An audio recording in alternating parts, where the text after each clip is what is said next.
sort of struggling with this. I think what I'd like to do is move on from this point onto an issue which really deals with a very detailed point of design. Wait. Aren't you unhappy you invited me up? Totally. So I'm going to try and control you. I mean, I've just come back from Beirut myself, and I think one of the extraordinary senses of the part of the city which has been rebuilt very rapidly in the last 10 years is the absence of relationship between the buildings and the street, which is the total antithesis of everything that city has, and many other Mediterranean cities, has been about. So let me move on to this detailed point which I think relates to this before opening up again the issue of the city as our final discussion. And this is to do with the tactile city, and is again a quote from The Fall of Public Man. And it refers to the International School of Modern 20th Century Design. The International School was dedicated to a new idea of visibility in the construction of large buildings. Walls, almost entirely of glass, framed with thin steel supports, allow the inside and the outside of a building to be dissolved to the least point of differentiation. This technology permits the achievement of what Siegfried Giedion calls the idea of the permeable wall, the ultimate in visibility. But these walls are also hermetic barriers. Lever House was the forerunner of a design concept in which the wall, though permeable, also isolates the activities within the building form from the life of the street.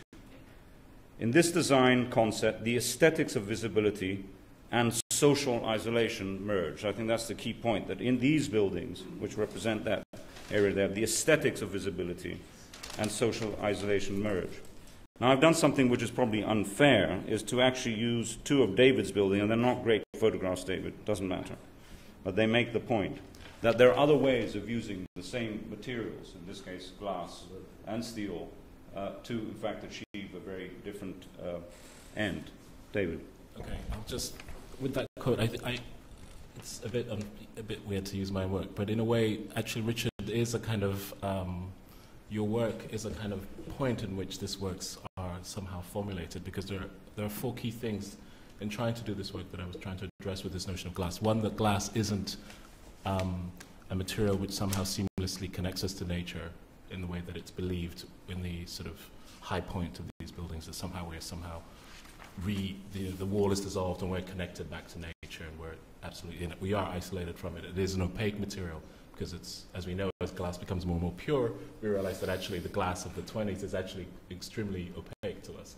But two, also the idea that somehow that the architecture of glass doesn't have to be this highly machined, highly efficient model, which comes from the kind of capitalist idea of kind of, making a kind of a pure sort of, as it were, the office building is a pure extrusion of a type that becomes repeated and becomes a kind of almost like a machine, that somehow the glass building can somehow make a relationship. So in these buildings, they relate directly to the place of the public, which is the market. And they take on the notion of the market, which is the colors of the market stalls, as a kind of contextualizing idea. So it kind of tries to kind of use glass within a new idea of contextualism, a kind of contextualism with a sort of sense of what the public, trying to upscale that space of that public realm to the scale of the building. Whether it succeeds or not is another story, but that's its one discussion which is directly related to that.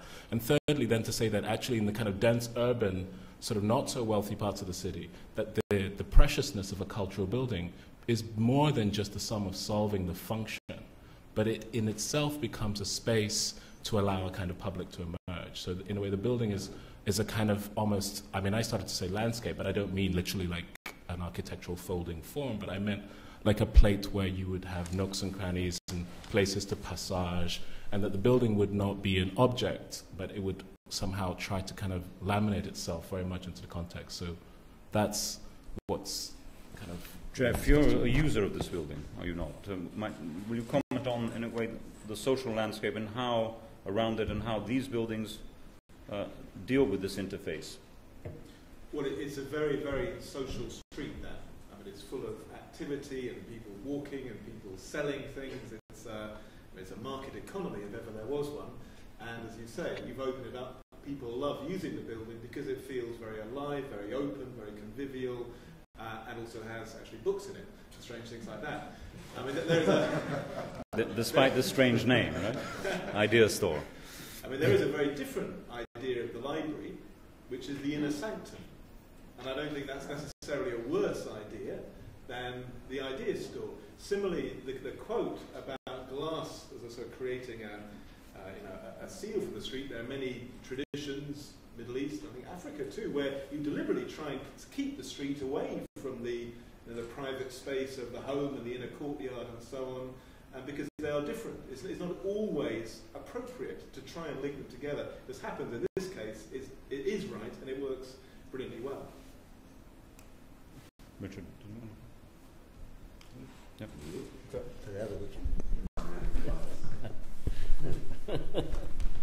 I remember a wonderful essay by Colin Rowe on transparency, just as an aside, and pointing out, which is obvious, I suppose you could say, is that basically glass is black.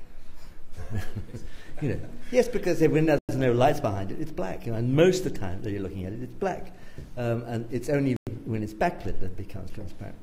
But still, of course, glass gives you fantastic opportunities because you can play with that transparency. But perhaps the more interesting part of that essay, if I remember rightly, was very much about that concept of shadow being transparency. In other words, when you play with shadow, which can be Greek columns, if you like, but the gap between those things, the gap between the solids, is another form of transparency, and often a more inviting form of transparency. So that sort of juxtaposition, that dialogue between the light and shadow and glass. And I think there is a danger of seeing glass as being always transparent. Certainly, I do find glass is a mildly difficult material, but it's also at the same time it's a fantastic material. I think it's all about street activities. You've got it here. I think it's wonderful to have those street activities, and therefore it becomes transparent both visually, and you can enter into that place to act. I think it's very good. On the point of street activity, Richard Sennett, one of the things I will always remember reading early on was your story of the invention of plate glass and the effect that had on cafe society and everything that sort of followed on from that. Will you remind us about that? Well, it is a wonderful story. I must say, I think I'm probably the only social philosopher who was ever obsessed about glass as a physical medium. And so it is an obsession, so you have to forgive me about this.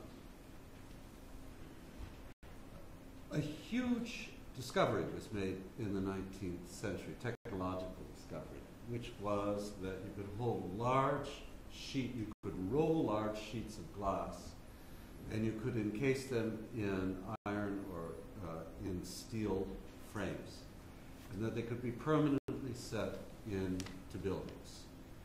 That a window, a glass used for a window, no longer had to be something that opened, that you could create a sealed object which seemed to be entirely transparent, framed with these glass panels. And the first use of this was in the department stores of Paris in the 1860s and 70s. And suddenly, instead of having most shops before then in Paris, they did have windows or grates, but during the day, in order to sell things, the grates were up or the windows were open, and people actually touched the things that they wanted to buy. Now, you had behind glass the objects that people could consume, which were perfectly apparent to them, but to which they lost a physical relationship. And what happens to social philosophy when it gets a hold of a sort of juicy fact like this is it starts talking about dematerialization. Because here was something in which the operations of the eye were divorced from those of touch, smell, and in buildings like this Lever House site. So I got very interested in something which the only other social philosopher I know who is obsessed with glass, Michel Foucault, began to think about in terms of the issue of surveillance and how something is perfectly visible and yet inaccessible to. That's the whole story of discipline and automation. But for me it seemed to be, and I have to say it was a metaphor, of ways many materials are used so that this illusion of something being available to you and yet withdrawn tactilely from you comes into being. What I find so interesting about what both of you have done is that, I mean, these are fixed glass plates that you have, and Pompidou is fixed glass plates. Is Lloyd's of London fixed glass plates? No, at all. Yeah, anyhow. Well, what it doesn't do is arouse that same illusion of accessibility. The buildings are physically, as objects, much more, both Beaubourg and the idea store, much more permeable objects. But they're also much more opaque. And as I say, for me, as somebody who thinks about sort of the theory of physical things, this has been incredibly suggestive. You can think about it too in terms of our earlier discussions, in terms about the net and communication on the web. You can instantly know what people think, but you only see a surface.